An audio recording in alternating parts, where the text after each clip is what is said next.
사도행전 27장 말씀입니다. 하나님 말씀 사도행전 27장 1절 말씀.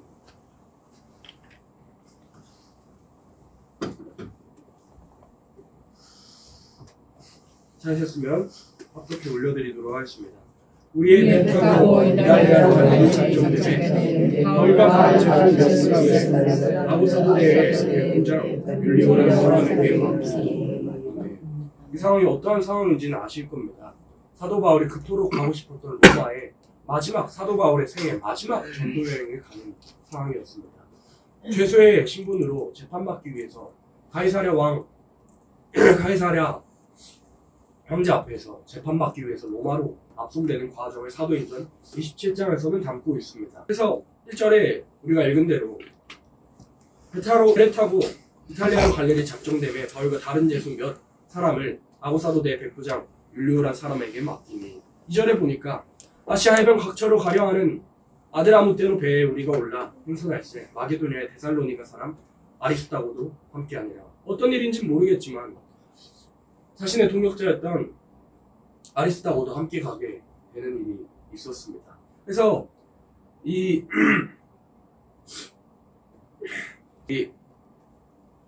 그 배를 타고 3절에 보니까 시돈의 대니 율리오가 바울을 친절히 하여 친구들에게 가서 대접받음을 허락하더니 그 아드라무떼로라는 배에서 출발해서 이틀 정도 되니까 시돈이라는 그 항구 도시에 도착했습니다.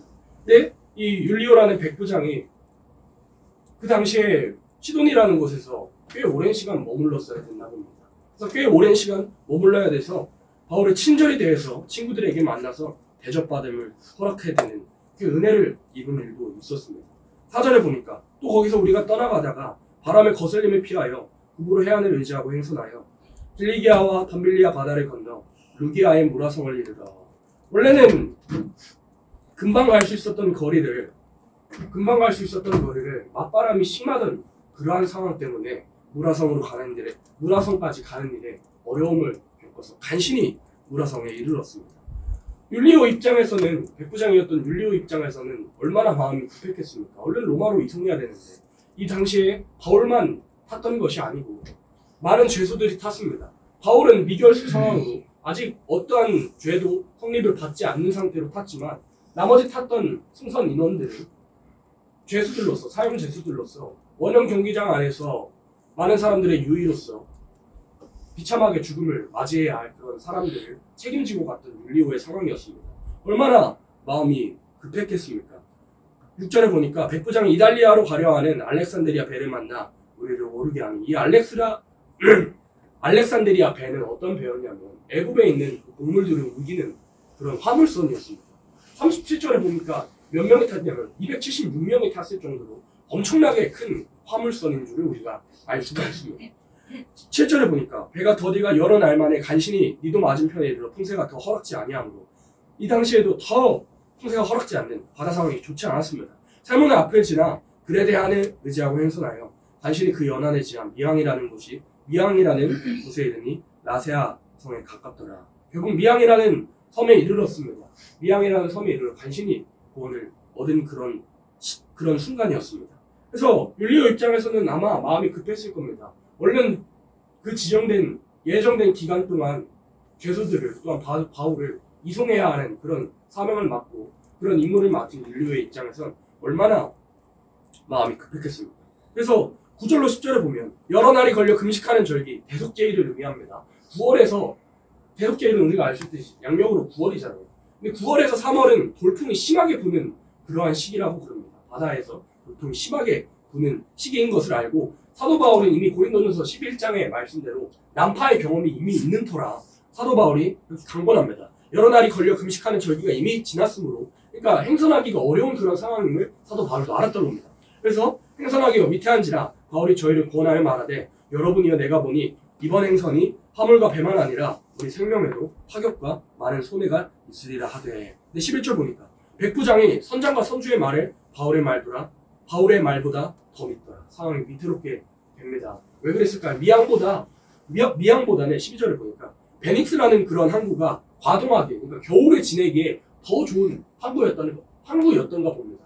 그래서 사도 바울은 이미 난파의 경험이 있는지라 9월부터 3월까지는 돌풍이 많이 불어가지고 바다의 상황이 좋지 않은데 난파의 위험이 있는 것을 직감하고 또 하나님의 사람으로서 하나님께서 알려주시니까 안 좋을 것을, 생명에 위험이 갈 것을, 화물과 배뿐만 아니라 우리 물질적인 손해뿐만 아니라 생명에도 피해가 갈 만큼 큰 위험을 앞두고 있다고 경고를 했습니다. 그러나 사람들은 하나님의 사람의 말을 믿지 않고 결국 율리오라는 그 선장도 얼른 로마로 압송해야 하는 사명을 맡았기 때문에 지금 당장 베니스로 가는 것이 어떻게 보면 로마로 더 빨리 가는 방법인가 싶겠구나 해서 시작이 됩니다. 또 마침 14절을 보니까 남풍도 순하게 불어서 지금 나가는 것이 우리에게 득이한 줄을 우리가 지금 남풍도 순하게 부니까 지금 당장 출발해야겠구나 하고 출발하는 상황이 있습니다. 근데 하나님의 사람의 말을 믿지 않는 결과가 14절에서부터 시작이 됩니다. 얼마 못 되어 섬 가운데로 유라굴로라는 광풍이 대작하니 유라굴로라는 어마무시한 그런 북서풍이 대작을 하였습니다. 마치 오늘날 이 시대에 우리나라의 상황과 같은 세계의 상황과 같은 사람으로서 어찌할 수 없는 폭풍이 대작이 됐던 겁니다. 그래서 15절 보니까 배가 밀려 바람을 맞추어 갈 수 없어 가는 대로 두고 쫓겨가다가 가우다라는 작은 섬 아래로 지나 간신히 고루로 잡아 끌어올리고 줄을 가지고 선체를 둘러감고 스리디스 모래톱에 걸릴까봐 쉽게 말해서 모래톱에 걸릴까봐 두려워서 연장을 내리고 연장을 버렸습니다. 이 폭풍을 뚫고 지나가기 위해서 연장을 버렸습니다. 연장을 내리고 그냥 쫓겨가더니 우리가 풍랑으로 심히 애쓰다가 이튿날 사공들이 짐을 바다에 풀어버리고 첫 번째로 연장을 버렸습니다. 폭풍을 만나가지고 하나님의 사람의 말에 듣지 않은 결과가 폭풍을 만나게 되는 결과로 이어지고 폭풍을 만나게 됨으로 인해서 살기 위해서 뭘 내렸냐면 연장을 내렸습니다. 그 다음에 짐을 내렸습니다. 연장을 내리고 짐을 내렸습니다. 사흘째 내는 날엔 배에서 가장 중요한 기구들까지 당장 살아야 하니까 폭풍이 얼마나 무서웠던지 살기 위해서 이 기구까지라도 내어버리는 그런 일들이 있었습니다. 근데 20절 보니까 어떠한 상황이냐면 바다를 항해하는 데 있어서 해와 별이 길잡이 역할을 합니다. 길을 어디로 가야 할지 또 어떤 방향으로 이 방향을 틀어가지고 길을 가야 할지를 알려주는 좋은 역할, 길잡이를 해주는 해와 별도 보이지 않을 정도로 구원의 여망이 사라진 그러한 상황임을 알 수 있었습니다. 21절 보니까 여러 사람이 오래 먹지 못하였을 때 바울이 가운데 서서 말하되 여러분이여 내 말을 듣고 글에 대해서 떠나지 아니하였다면 이 타격과 손상을 면하였다면 죽을 뻔하였느니라. 하나님의 사람의 말을 듣지 않는 결과가 이렇게 되었음을 바울은 설명하고 있습니다.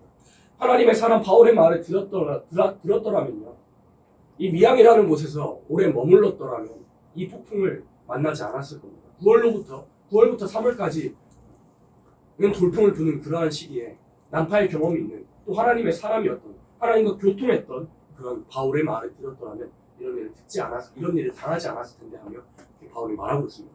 그러나 22절 내가 너희를 권하노니 이제는 안심하라. 너희 중 생명에는 아무 손상이 없겠고 오직 백분이리라. 하나님께서 사도 바울을 로마에 보내야 하는, 로마를 통하여서 세계 각국에 복음이 전파해야 하는 그런 중차대한 사명이 있기 때문에 사도 바울에게 그 제수와 백부장뿐만 아니라 모든 선장까지라도 배에 있는 모든 생명들까지라도 바울에게 주셨음을 알 수가 있습니다. 그래서 폭풍을 만난 그러한 때 27절 보니까 열나흘째 되는 밤에 우리가 아드리아 바다에 이리저리 쫓겨가더니 밤중쯤 되어 사공들이 어느 육지에 가까워지는 줄을 짐작을 하고 사도 바울을 통해서 이제 하나님께서 살리실 것을 이렇게 살리시는 그런 과정이 진행되는 줄을 우리가 보고 있습니다. 30절 보니까 사공들이 도망하고자 하여 이물에서 닻을 주려는 채하고 거루를 바다에 내려놓거든. 거루는 쉽게 말해서 이 비상배입니다. 비상배를, 그러니까 사공들이 도망치려고 죽을 것 같으니까 도망치려고 이 예비배를 바다에 둥둥 띄었던 겁니다. 그걸 바울이 보고 31절에 백부장과 군사들에게 이르되 이 사람들이 배에 있지 않으면 너희가 구원을 얻지 못하리라 하니 이에 군사들이 거룻줄을 끊어 떼어버립니다. 연장도 버렸고요, 짐도 버렸고요. 폭풍 때문에 유라굴로라는 큰 폭풍을 만나서 연장도 버리고 짐도 버리고 기구도 버리고 거룻줄도 버린 그러한 상황에 놓였습니다. 또 열나흘 동안 아무것도 먹지 못한, 14일 동안 아무것도 먹지 못한 것을 바울이 불쌍히 여겨가지고 식량을 나눠 먹기 시작한 후에 38절에 식량을 다 먹고 밀을 다 먹은 다음에 밀을 바다에 버려 배를 또 가볍게 하는 일이 있었습니다. 연장도 버렸습니다. 폭풍을 만나서 하나님의 사람의 말을 듣지 않는 그러한 결과로 인해서 악함으로 인해서 순종하지 않음으로 폭풍이 대적했고 그 폭풍으로 인해서 연장도 버리고 짐도 버리고 기구도 버리고 거룩죄도 버리고 그리고 식량도 먹고 버리게 되는 일이 있었습니다. 40절에 닻을 끊어 바다에 버리는 동시에 kit줄을 누르고 돛을 달고 바람을 맞추어 해안에 향하여 들어가다가 결국엔 닷까지 끊어버리게 되는 일이 있고 나서 결국에는 28장으로 넘어가 보니까 멜리데라는 섬에 걸리게 되었습니다. 마지막 때도 동일합니다. 사도 바울이 로마로 가는 그 여정에서 사도 바울의 그 강권하는 말, 미항에 머물러야 한다는 하나님의 사람의 말을 듣지 않아서 폭풍이 일어난 것 같이 폭풍 속에서 또 뭘 버렸습니까? 연장을 버렸습니다. 또 그것만으로도 안 될 것 같아서 기구도 버렸습니다. 짐도 버렸습니다. 거룩줄, 그러니까 비상배도 버렸습니다. 뒤로 갈 수 있는 것도 버려버렸습니다. 식량도 버려버렸고 닷도 버려버렸습니다. 그때 멜리데라는 섬에 도착하게 되는 것을 우리가 두고 볼 때 우리가 새 시대를 향하여 가는 여정도 동일합니다. 멜리데라는 섬에 걸리기 위해서 모든 것을 바다에 수장시키고 나서야 섬에 멜리데라는 섬에 걸리는 것 같이 마지막 때 새 땅을 향하여 나아가는 여정에도 동일하게 버려야만 들어갈 수 있는 나라인 줄을 우리가 알아야 합니다. 버려야만 들어갈 수 있는 나라. 마치 멜리데라는 섬에 걸리기 위해서 오늘 우리가 앞에 두고 있는 환란과 같이 유라굴로라는 무시무시한 폭풍을 마주했을 때 바울과 탄 그 배가 모든 것을 버리고 나서야 들어갔던 것처럼 우리 교회가 또 우리 개개인들이 새 땅에 들어가기 위해서 유라굴로라는 태풍을 만난 사도 바울의 상황처럼 모든 것을 버려야만 식량도 버리고 뒤로 갈 만한 그런 비상배라고 해야 될까요? 비상배도 끊어버리고 연장도 버리고 짐도 버리고 기구도 버리고 모든 것을 버려야만 그 땅에 걸린 것처럼 새 땅을 향한 여정도 우리가 버려야만 들어갈 수 있는 나라라고 교훈을 얻을 수 있습니다. 이사야 2장으로 넘어가 볼까요? 이사야 2장 6절 말씀 같이 읽습니다.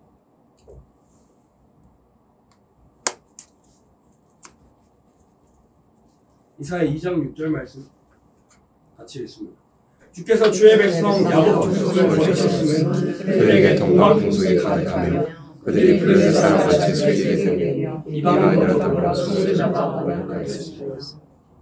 이사야 2장에서도 이사야 선지자를 통해서 하나님께서 마지막 때 야곱 족속, 그러니까 선지서를 보면 예를 들어 이방 지명을 들어가지고 또 이명을 들어가지고 말하면 이방 사람들이 향해서 세상 사람들, 10명만의 세상 사람들이 향해서 하시는 말씀이고 구약의 예루살렘의 지명을 들거나 이스라엘의 지명을 들면 하나님의 백성에 대하여 또한 이스라엘 그 백성들의 인명을 들어서 말씀하시면 예를 들어 야곱이나 또 이스라엘이나 여러 인명을 들어서 말씀하시면 하나님의 백성들에게 대하여서 말씀하시는 거잖아요.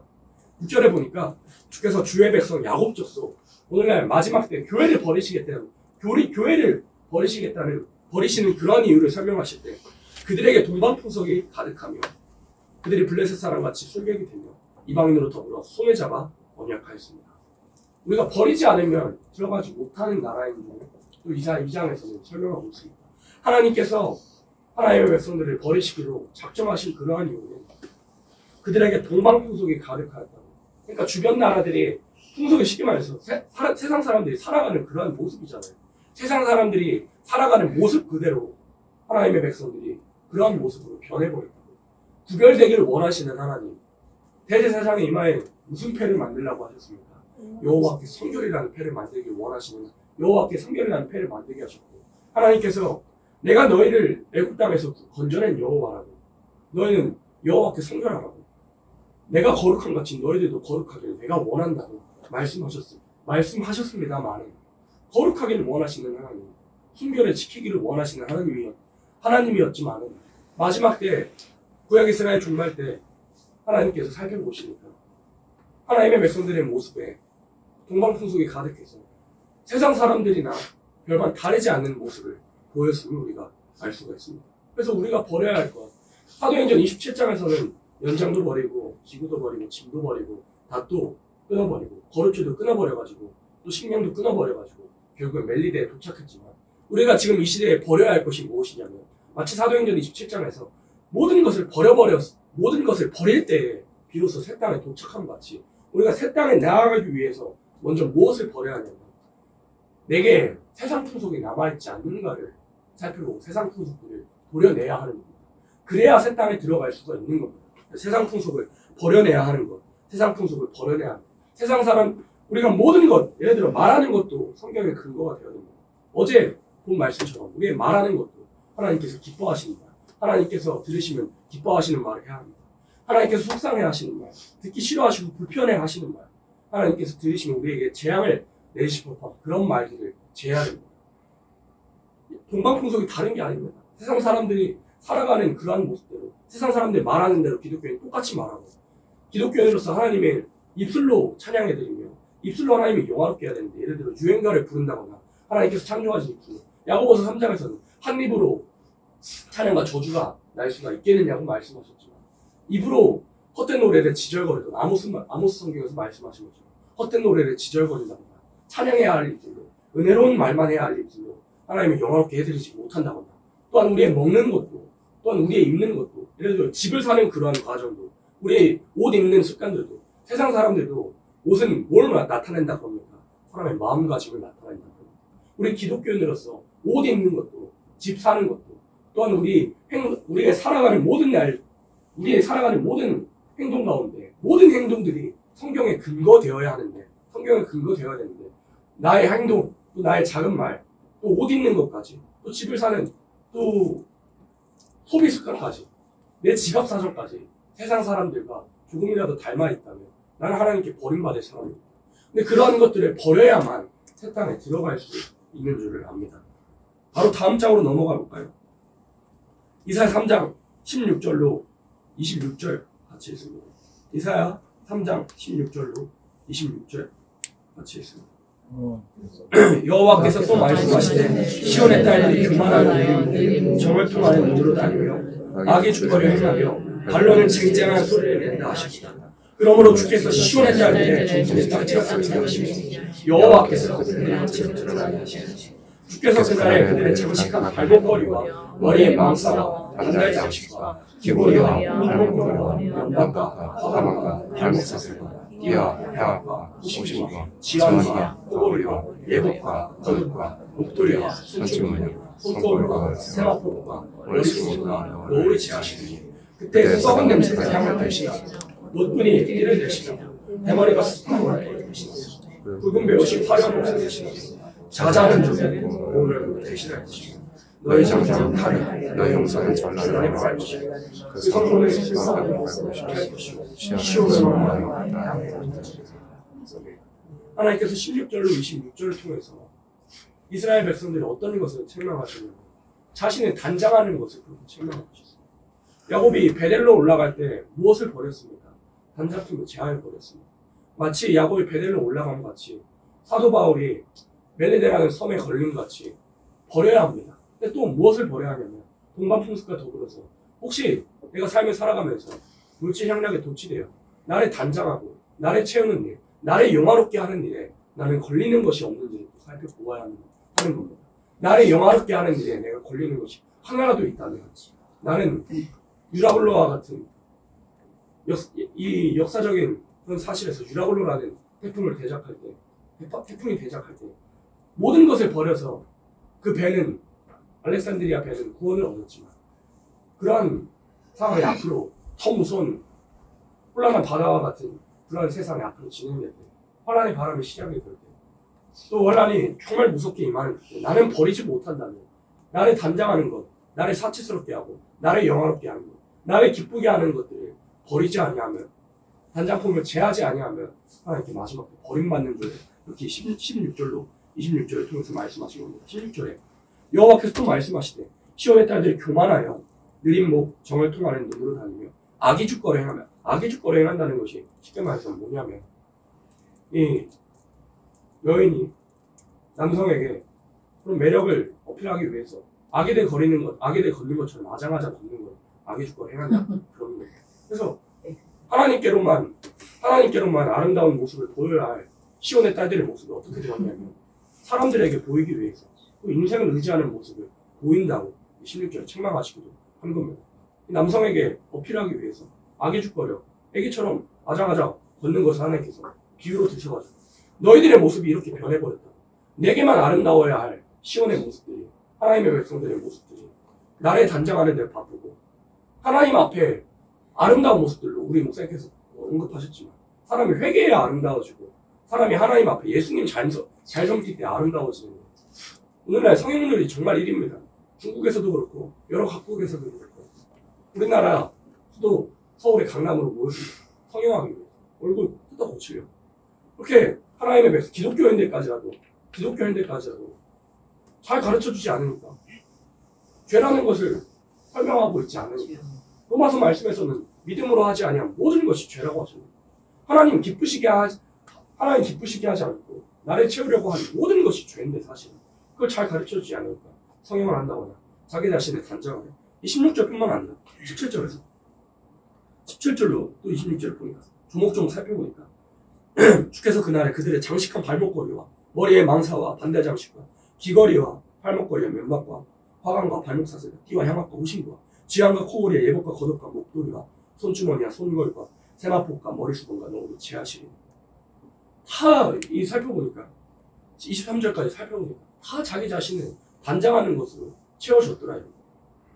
하나님 앞에 아름다워 보이는 것은 어떠한 장식품을 한다고 해서, 예쁜 옷을 입는다고 해서, 머리에 이 얼굴에 분칠을 한다고 해서 하나님 앞에 예뻐 보이는 것이 아닌데, 하나님의 백성들의 모습이 어떠한 모습으로 보이냐면 기도로 아름다워지고, 또 말씀을 읽음으로, 디모데전서 말씀에서는 하나님의 사람들이 뭘로 거룩해진다고 했어요? 기도와 말씀으로 거룩해지고, 우리가 거룩해질 때 하나님 앞에서 비로소 아름다워질 수 있는데, 그 하나님께 진정하게 아름다워질 수 있는 기도와 말씀을 버려버리고, 하나님의 말씀 버려버리고, 그 대신 자기 자신을 단장하는 것으로 이스라엘 백성들의 모습이 바뀌었다고. 그래서 하나님께서 어떻게 책망하시냐면, 그때 썩은 냄새가 향을 대신하고, 너희가 내 앞에서 정작 단장해야 될 것으로 단장하지 않고 세상의 것으로 단장하니까 그날에 너희들의 소원대로 썩은 냄새가 향을 대신하게 해줄게. 노끈이 띠를 대신하고, 대머리가 숱한 머리털, 너희 그 풍성한 머리털을 제해버리고 대머리로 만들어줄게. 또 굵은 배옷이 화려한 옷을 대신하게. 너희가 지금 입은 그 아름다운 옷, 마땅히 입어야 할 빛나고 깨끗한 세마포를 우리가 입어야 하잖아요. 근데 그 빛나고 깨끗한 세마포를 단장하기 힘쓰지 않냐고. 너희에게 입혀준 그 흰 옷을 더럽히니까, 흰 옷을 더럽혀 화려한 옷을 입고 나아가니까, 그래 너희 소원대로 마지막 때 굵은 배옷, 우리가 입어야 할 좋은 굵은 배옷 말고 환란이 슬프다고, 내가 당한 환란이 슬프다고 있는 굵은 배옷 내가 입혀줄게 말씀하셨고, 또 자자하는 적이 너희의 고운 얼굴. 사람이 하나님 앞에서 얼굴이 고와지려면 회개하고 기도하면, 또 기도와 말씀으로 거룩해져서 우리 낯빛이 정말 밝아지잖아요. 낯빛이 정말 밝아지는데, 그렇게 하지 아니하고 얼굴에 분칠하고 정말 하지 말아야 할 것들을 하니까 하나님께서 자자하는 적으로 얼굴에 고운 얼굴을 대신하게 해주실 것이라. 너희 장정은 칼에, 너희 용사는 전란에 망할 것이라. 그 성문은 슬퍼하며 곡할 것이라. 하나님께서 무섭게 책망하십니다. 그래서 첫 번째는 우리가 버려야 할 것. 사도행전 27장에서 연장도 버리고 기구도 버리고 짐도 버리고 닷도 내려버리고 거룩줄도 끊어버리고 식량도 포기해버리고 닷도 포기해서 들어갔던 그런 곳이 멜리데. 마찬가지로 우리가 새 시대에 들어가기 위해서는 첫 번째 뭘 버려야 하냐면 동방풍소, 세상 사람들이 살아가는 생활 습관을 버려야 된다고 했습니다. 두 번째는 나를 단장하는 단장품을 버려야 하는 겁니다. 이사야 3장 내용 보니까 하나님께서 적자들을 세우신다고 했거든요. 그가 또 아이들로 그들의 방백을, 또 아이들로 적자들로 지도자들을 세우신다고 그렇게 말씀하셨는데, 왜 적자들로 세우실까요? 하나님의 백성들이 악의죽거리 행했기 때문에. 그 뒷구절로 알 수 있지만 하나님의 백성들이 아이와 같이 또 남들에게 보이려고 악의죽거리 행하고 아이와 같이 행했기 때문에 하나님께서 적자들을 세우시고, 그 일로 말미암아서 결국엔 환란이 시작되게 되는데, 하나님 앞에 옳은 단장, 빛나고 깨끗한 세마포, 성도들의 옳은 행실과 거룩한 행실로서 단장하는 것을 버리고 자기 자신을 사람들 앞에 보이려고 단장하게 된 결과가, 하나님께서 그 단장한 대로 썩은 냄새들로 또 더러운 것들을 하나님께서 대신하게 해주시겠다고 그렇게 약속하셨던 겁니다. 그래서 우리가 두 번째로 뭘 버려야 하냐면 자기 자신을 단장하려는 것들을 버려야 합니다. 자기 자신을 사치스럽게 하는 것들을 버려야만 새 땅에 들어갈 수 있는 줄을 우리 신앙인으로서 알아야겠습니다. 미가서 5장 말씀도 찾아볼까요? 미가서 5장 7절 말씀 찾아볼까요?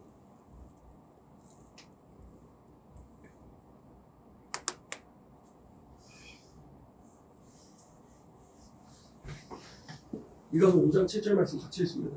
야곱의 남은 자는 많은 백성이 있으니 그들은 여호와께서 세계를 대속하고 우리들의 남녀 같다. 사람을 기다리지 아니하고. 세 번째 버려야 할 것이 무엇이냐? 인생을 기다리고 인생을 의지하는 것을 버려야 합니다. 인생 의지하고 인생 기다리는 것을 이제 버려야만 그 땅에 들어갈 수 있습니다. 하나님께서는 하나님 당신만 의지하기를 원하시는데 세상에 어떠한 지도자를 기다린다거나 친구를 의지한다거나 이웃을 의지한다거나 예수님 외에 다른 어떠한 것을 의지한다면 새 땅에 들어갈 수 없는 그러한 인격이라는 것을 우리가 알 수가 있습니다. 그래서 인생 의지함을 버려야 합니다. 느헤미야 8장 10절에서 참 은혜가 되는 말씀 나오잖아요. 느헤미야가 또 이르기를 너희가 살찐 것을 먹고 단 것을 마시되 예비치 못한 자에게 너희가 나누어주라. 이날은 우리 주의 성에게 근심하지 말라. 여호와를 기뻐하는 것이 너희 힘이니라 이렇게 말씀하셨어요. 여호와를 기뻐하시는 것이 우리의 힘인데 여호와를 기뻐하는 것을 힘삼는 사람이 사슴이 뜬같이 독수리의 날개친같이 아름다운 새 힘을 하나님께서 허락하시겠다고 하박국 3장에서 말씀하셨잖아요. 여호와를 기뻐하는 것이 우리의 힘인데 우리 많은 기독교인들의 모습을 보자면 하나님을 기뻐한다고 하면서 힘써 찬양하고 기뻐한다고 하면서 정작 사람을 의지하는 것을 보고 정작 사람을 의지하고 정치인 의지하고 또 주변 사람을 의지하고 사실 인간관계 속에서도 요한일서 말씀을 보면 인간관계에서도 하나님과 하나님 아버지와 예수 그리스도께서 함께 하시는 관계라면 정말 옳은 관계고 올바른 관계라고 인간관계도 하나님 모시기 합당한 관계가 되어야 되는데 친구 의지하고 세상에 별 있어도 그만 없어도 그만이 그런 친구들을 의지하는 기독교인들의 모습들 우리가 이런 것들을 버려야만 새 땅에 들어갈 수 있는 인생을 의지하지 않고 하나님을 기뻐하는 것을 힘삼는 사람이 결국 새 땅을 밟는 겁니다. 여호와를 기뻐하라. 그리하면 네 마음에 소원을 이루어주시고 하셨습니다. 우리의 소원이 무엇입니까? 우리의 소원이 무엇입니까? 살아가는 가족들과 우리가 기도하는 모든 생명들과 아름다운 아름다운 새 시대를 손잡고 모두 들어가는 것. 우리의 소원이 아니겠습니까? 그 소원을 어떻게 하나님께서 이루어주시냐면 하나님을 기뻐할 때 인생 의지하는 것을 버려버리고 인생 의지하는 것을 저 폭풍에 갖다 내다버리고 유라굴론을 만난 그런 상황처럼 저 바다 속에 수장해버리고 인생 의지하는 것 수장해버리고 하나님만을 의지하고 하나님만을 기뻐함으로 어려운 상황 하박국 3장처럼 경제적인 혼란이 오고 많은 사람들 가운데 수욕을 얻을지라도 스가랴 말씀에서는 많은 사람이 수욕을 얻는다고 했습니다. 많은 사람 모든 만민 가운데서 우리가 수욕을 얻게 된다. 그러한 상황 속에서 우리가 의지할 분은 오직 예수님밖에 없습니다. 오직 하나님밖에 없습니다.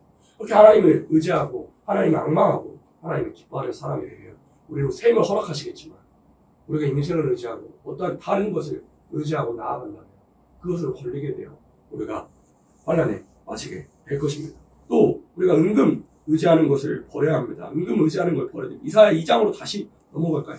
이사야 2장 7절 말씀 봅니다. 이사야 2장 7절 말씀 이사야 2장 7절 말씀에 뭐라고 되어 있습니까? 그 땅에는 은금이 가득하고 보화가 무한하며 그 땅에는 마필이 가득하고 경거가 무수하며 은금 자체가 잘못됐다는 건 아닙니다. 하나님의 백성들이 하나님께서 사실 제일 미워하시는 말이 보통 굵은 말로 연상하시는데요. 하나님께서 제일 미워하시는 말은 검정말입니다. 하나님께 은혜 받았거든요. 가난할 때 하나님께서 만나주시고 원래 마음이 깨끗했는데요. 마음이 변해져 버려가지고 빌립보서 3장에서 말씀하신 대로 십자가의 원수가 돼서 신을 배로 자기 배를 신으로 삼고 정말 하나님만의 신 삼아야 할 그런 하나님의 백성입니다. 그래서 우리 기존 교계들을 보면 물질의 축복만이 축복의 척도라고 생각하는 목회자분들도 많고 그런 교회 성도분들도 굉장히 많습니다. 물질의 축복 받으면 축복 다 받으면 그러면 가난하게 살아가는 사람들 게을러서 가난한 것이 아니라 하나님의 영광만을 위해서 살아가다 가난해진 사람들은 축복을 받지 않는 그런 삶입니다. 은금의 욕심을 버려야 할 것을 7절에 말씀하셨습니다. 성경에는 몇 구절이 은금에 관한 구절이 나오냐면 2359절이 나옵니다. 예수님 말씀하신 그런 말씀 중에서 15%가 돈에 관련되어 있습니다. 은금에 관련되어 있습니다. 예수님 말씀하신 36가지 비유 중에서요 16가지가 돈에 관한 비유입니다. 얼마나 우리 삶 속에서 돈이 정말 지독하리만큼 연관되어 있는 줄. 그래서 디모데전서에서 말씀할 때 우리가 아무것도 가지고 온 사람, 아무것도 가지고 온 것이 없으면 또 아무것도 가지고 못한다. 디모데전서 6장 7절 한번 찾아보겠습니다. 디모데전서 6장 7절 한번 찾아보겠습니다.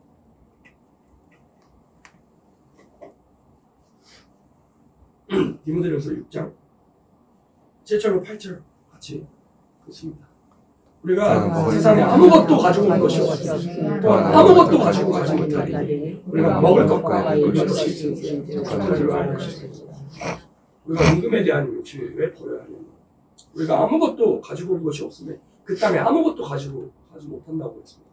욥도 이렇게 말합니다. 내가 적신으로 왔으면 하나님께 적신으로 돌아간다. 설명하고 있습니다.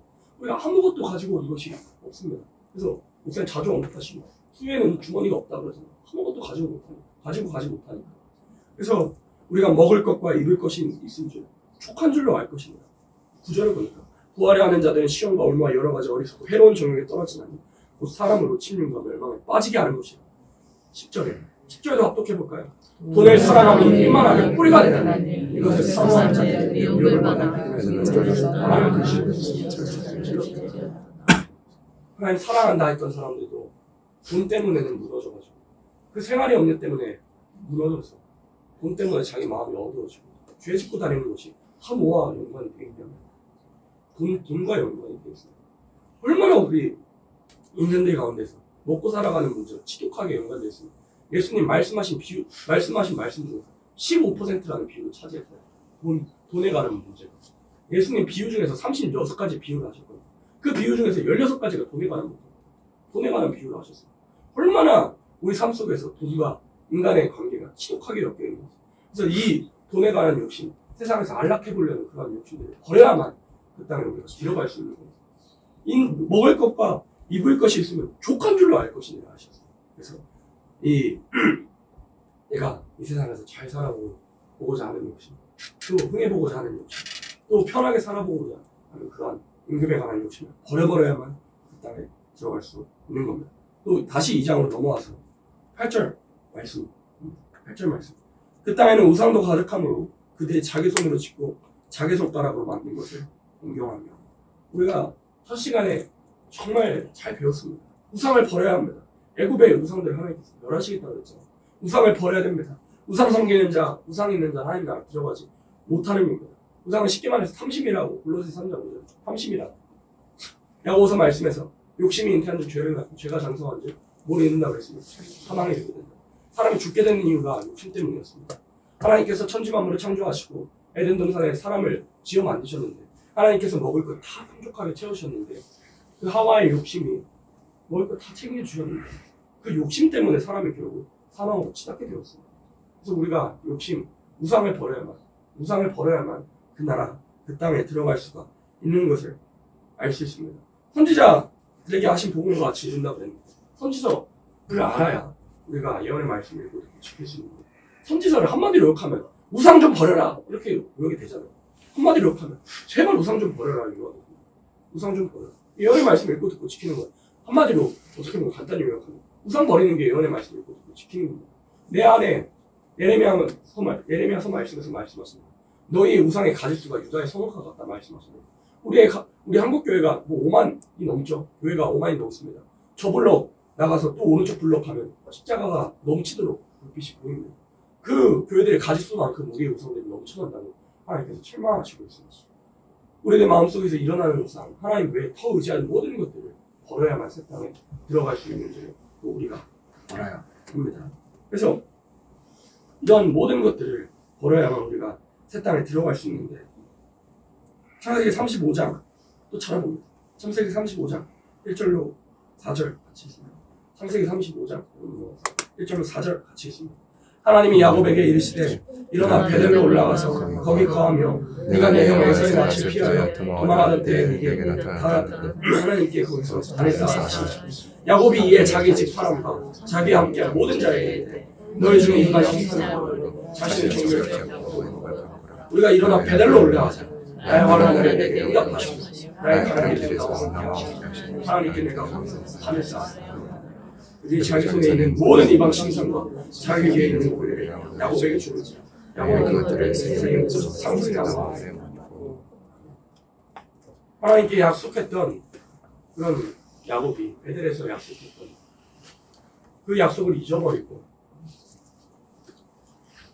그 약속을 잊어버리고 야곱이 자기 마음대로 살다가 어떤 꼴을 당하게 됐습니까? 지나가 그 험한 꼴을 당하게 되는 그런 일이 있고 나서 야곱이 그제서야 하나님과 했던 그러한 약속을 생각을 하게 됩니다. 그래서 베델로 올라가기 위해서 뭘 버려버렸냐면 2절에 보니까 야곱이 이에 자기 집 사람과 자기와 함께 모든 자에게 이르되 너희 중에 이방 신상을 버리고 자신을 존경케 하고 의복을 바꾸라. 새 땅에 들어가기 위해서는 이러한 것들이 필요한 거고 이방 신상을 버려내고 자신을 정결케 하고 나를 단장하는 단장품들을 다 제해버리고 정결한 의복으로 바꿔야만 들어갈 수 있는 나라입니다. 그래서 계시록 말씀에서 그 흰옷을 빠는 자가 복이 있다고 했어요.